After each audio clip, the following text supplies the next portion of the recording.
Hi and welcome to another episode of Reaper TV.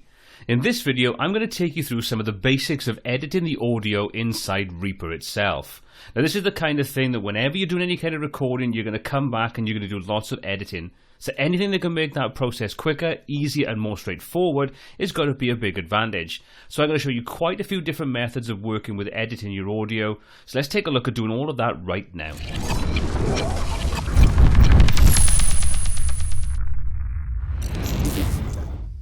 So when you're working with a Reaper session, there's three different kinds of media that you're generally going to be working with. You're going to work with audio, you're going to work with video, and you're going to work with MIDI. Now most of what I'm going to cover in this applies to all three, but you may well find there's some differences depending upon the kind of media that you're working with. So let's start off. I'm going to take a look and we're going to be working with some audio.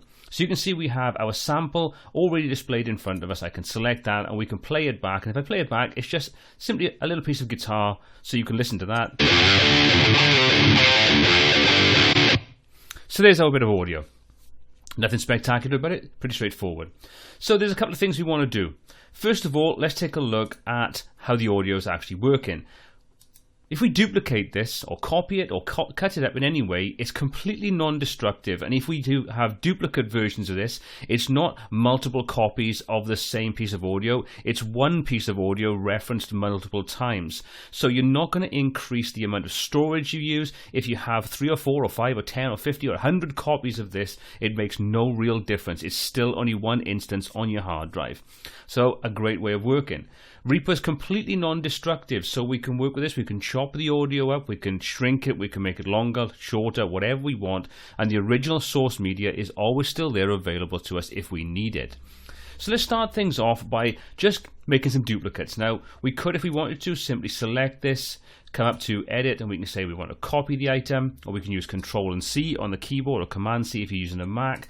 Simply doing that, copy it, position our playhead where we want that second copy, and we'll do Control V or Command V to paste the second copy in there.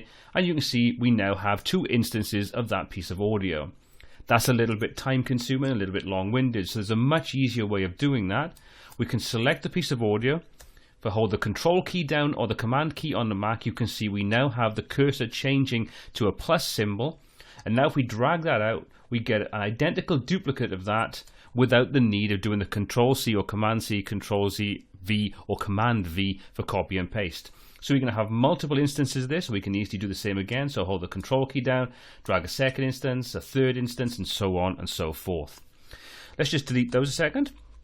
So we'll do Control or Command Z to undo each one of those.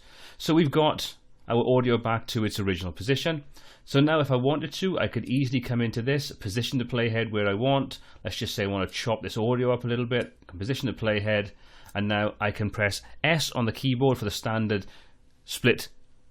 You can see that now splits the audio for us, and we now have a second piece of audio there. Again, we're dealing with Reaper, so it is completely non-destructive. So if we move this out the way, just to get rid of that, you can see if I come over to this first piece, even though we've chopped this in half, I can easily come over, and you can see that if I take my mouse pointer over to the right hand edge or the left hand edge, the mouse cursor changes to this double-headed arrow, and we can now just drag that out, and you'll see all of the original source audio is still there.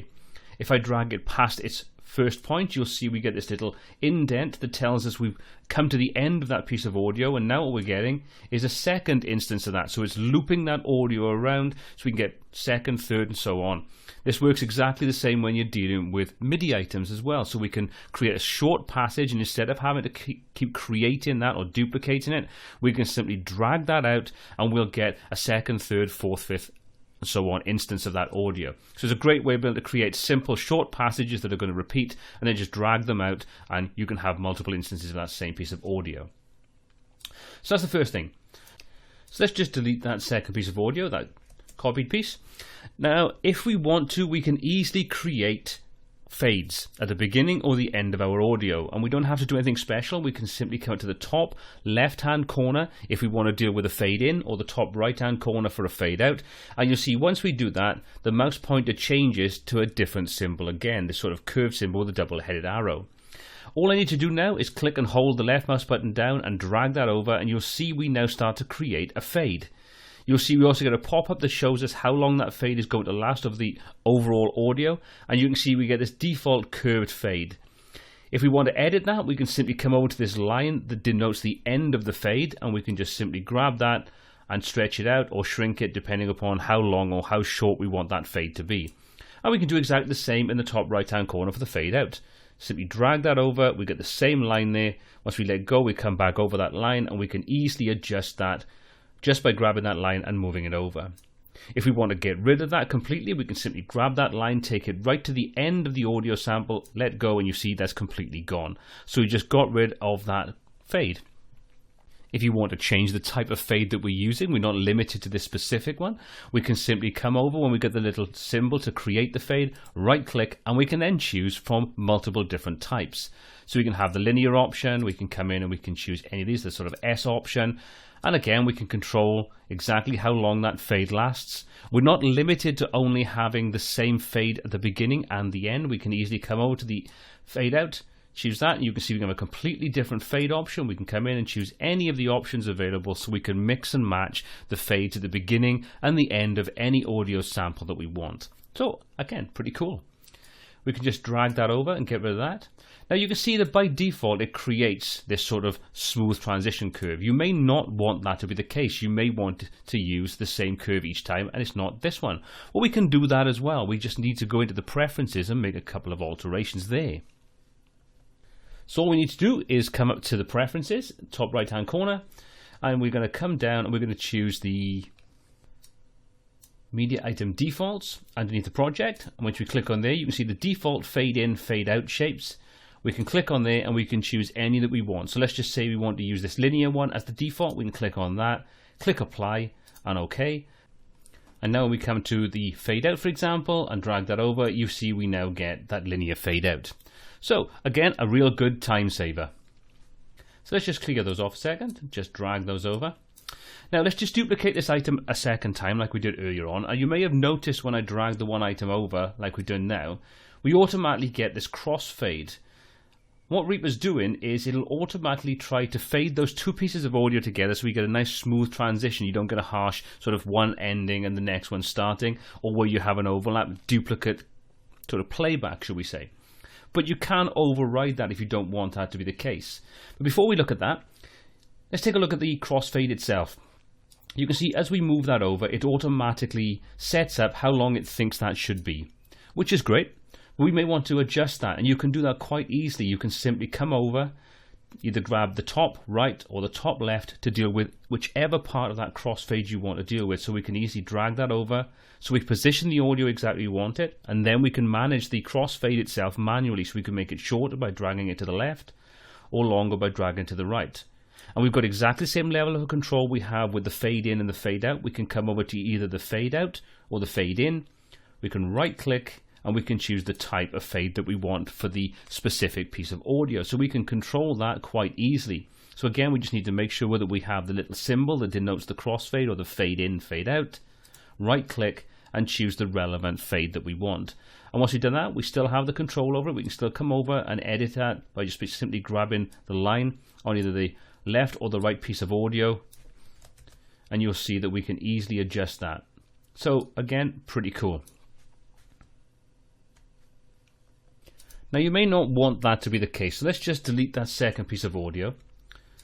Make sure that we've got everything set up, and let's do the same thing again. But before we do, let's just uncheck the auto crossfade enable. So we'll just disable that. We could use Alt and X if we wanted to, or we can just use the icon at the top. Once we click and hold the Control or the Command key down to duplicate that, you'll see once we do that and let go, we now get an overlap of the two pieces of audio. So let's just take a quick listen to that. You can see that we'll get playback of both pieces of audio stacked on top of each other.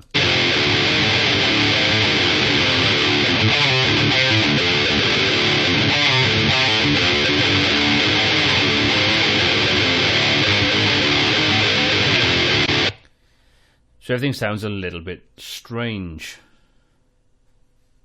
Now if you don't want that to happen, you basically want to have it chop out the audio so we just end up with the two pieces where we want them. We can do that as well. So let's just undo this, undo that duplicate. So we've only got the one copy on there. What we're going to do is we're going to come up to the options menu, and we're going to choose trim content behind media items when editing. So we're going to click on that. That will enable that option, so you can see that's now checked and enabled, so we can use that. Do the same again, so we'll hold the Control or Command key down, we'll duplicate that and drag it over, keeping an overlap there. And you can see that now positions the audio, and it chops off anything to the left hand side. So if you move that over a little bit, you can see it's chopped the audio off, so we don't end up with that overlap of audio. So if we play that back now, we'll see a definite chop between the two different sort of audio samples.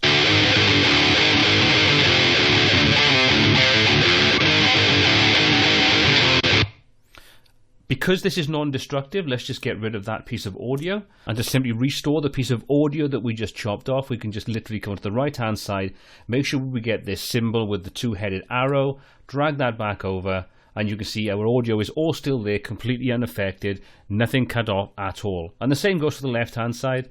We can drag that over, make sure that everything is in place. So we've got that full unaffected copy there, all ready to start working with, should we need to, where we chop things up. Pretty cool. Okay, so we've covered probably most of the normal things you're going to do when you work with your audio, how to chop things up, how to adjust things. What we're going to look at next is how we can adjust the rate of the audio as it plays back.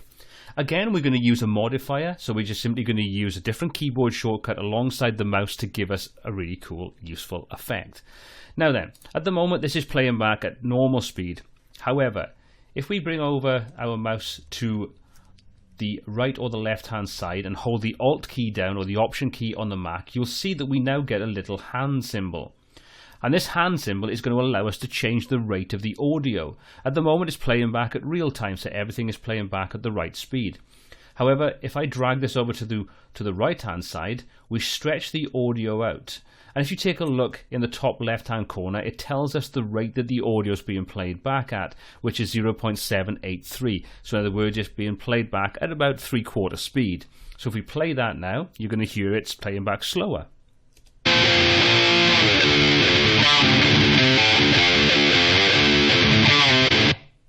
And conversely, if we do the opposite, so let's just undo that a second. If I hold the Alt or Option key down and I drag this over to the left hand side, we'll now speed it up. And if you take a look at the rate in the top, you can see it now says 1.20. So that's going to be playing back faster. So let's have a listen to that.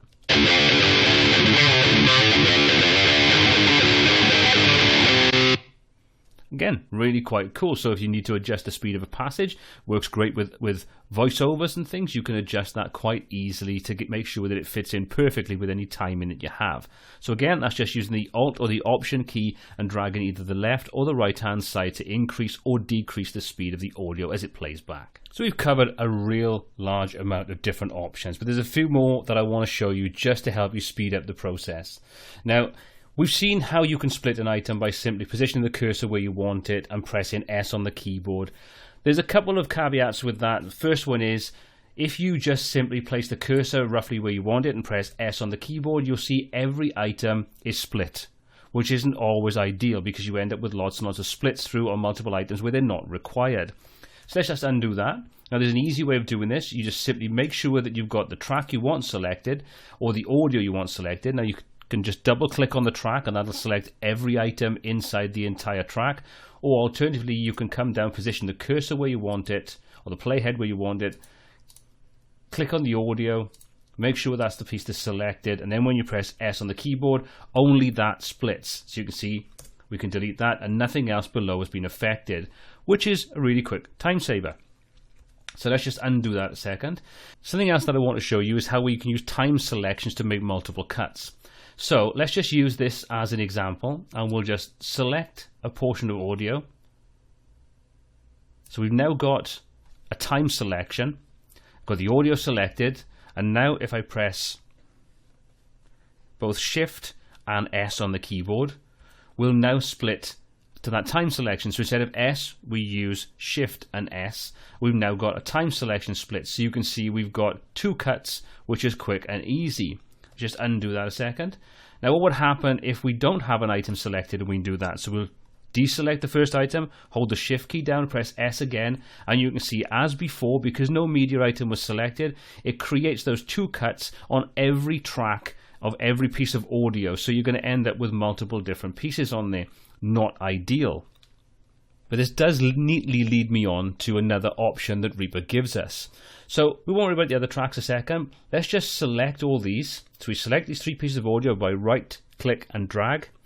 We then go to the items menu and we have an option that says heal split items. Because we split it, we can do that, and that will now rejoin those back together as one complete piece of audio. As always, there's a little caveat to this. Let's just undo that. Let's just say, for example, that I've changed the speed, the play rate of this particular piece of audio. We'll line those back up. If I do the same again and select those and come up to item and choose heal split items, nothing will happen because the audio has been changed. It hasn't just been split, we've altered the timing adjustment on that, so it means that it can't heal them. So bear that in mind if you're trying to heal an item. If you change the length, the duration, the speed, or anything like that of the audio, it has to be exactly the same as it was originally to be able to use that heal option. But we do have another way of working with that. Let's just say, for example, we have done that sort of alteration in speed, and we just get rid of this time selection a second. What we can do is we can leave those in place, we can select those items, and instead of using the heal, we can use the glue. So if we come up to the item menu again, and we come down to glue items, you'll see that will now glue those together to make one piece of audio, taking into consideration that change in speed that we applied to it. So that will now make a permanent kind of fix to that. So that's changed that piece of audio, grouped it all together, and glued it into one piece of audio.